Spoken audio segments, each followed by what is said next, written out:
আসসালামু আলাইকুম। এটা হচ্ছে বোথা শাক। এটা গমের ভুঁই বা রায়ের ভুঁইও হয়। এই শাকটা খেলে প্রচণ্ড ঘুম আসে, তাই এই শাকটা খুব ফেভারিট। এই শাকটা কেটে নিয়েছি। এখানে রসুন আর কাঁচা লঙ্কাও নিয়েছি। সরিষার তেল দিয়ে নিচ্ছি।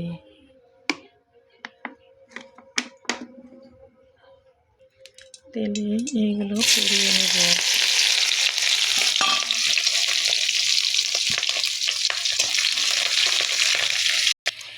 এটা লাল হয়ে এসছে। এখানে এবার শাকটা দিয়ে দেব।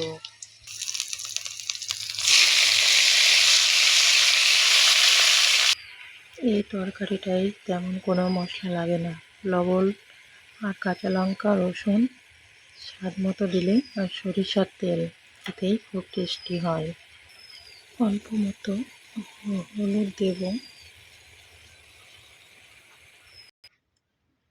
শাকটা কমপ্লিট হয়ে গেছে, আলহামদুলিল্লাহ।